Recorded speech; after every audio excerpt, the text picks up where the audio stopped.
Mr. Danskin and Mr. Lind, can you share with us about the new book that you've written together?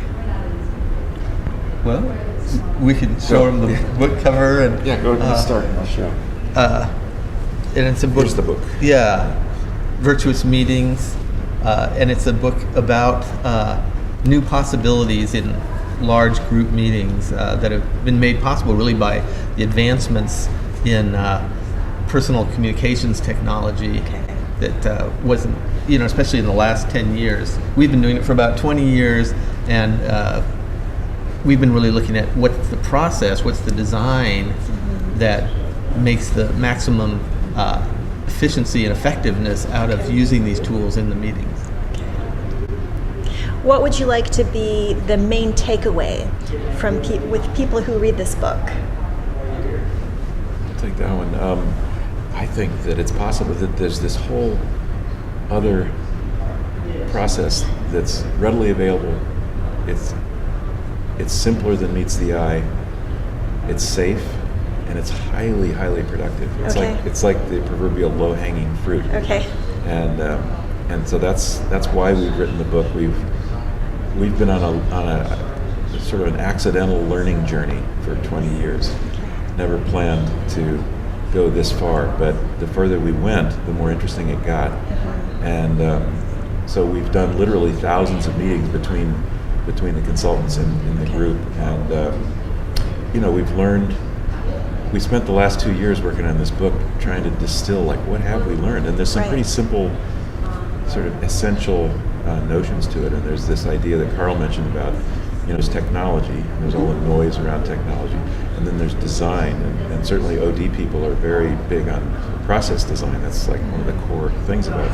It's making a plan. We heard this morning, that OD is great at. But what we've done and what we've been learning all along, how to do it better, is putting the two together. So it's not that we're technology people. We're not totally design people. We're technology plus design. Okay. So it's like one thing, that, or maybe it's a circular, it's a technology that enables the design, which in turn enables the technology to work. So that's the. So why do we call this virtuous meetings and not efficient meetings or exciting meetings? There's kind of two parts of that. One is the notion, like everyone's familiar with the notion of a vicious cycle, which is like poverty or something, where each part of it just builds on and the whole thing ends up kind of spiraling downward. But there's been in recent years much more interest in also looking at, what's a virtuous cycle?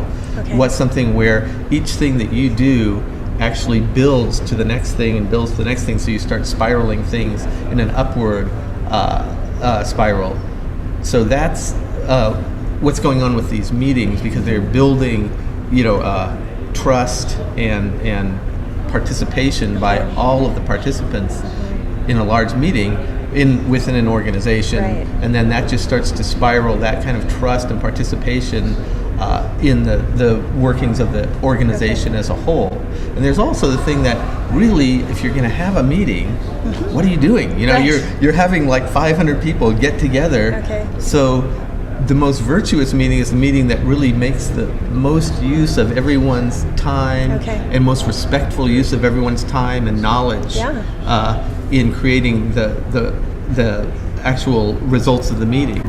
And so if you can, and so what our book is about really is participation and letting, even in a large meeting, even if 500 people, or even 5,000 people, that each individual person gets to contribute to the outcome of that meeting through conversation, through listening to other people and talking to other people.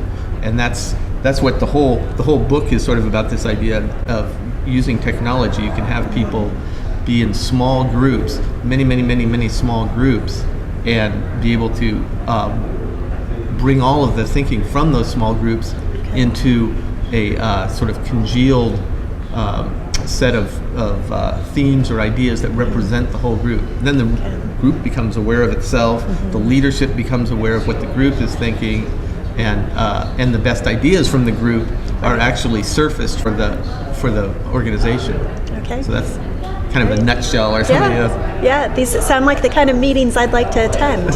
We had I'm reminded of I think he's a senior vice president at PayPal. This is a couple years ago. We did a series of all hands meetings for them. I think it was 500-ish people or more.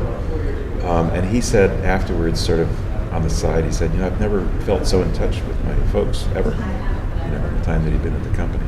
So he actually, in real time, he was knowing what they were thinking, what the questions were, he was able to. So. Okay. How has this book been received, or is it too early to ask?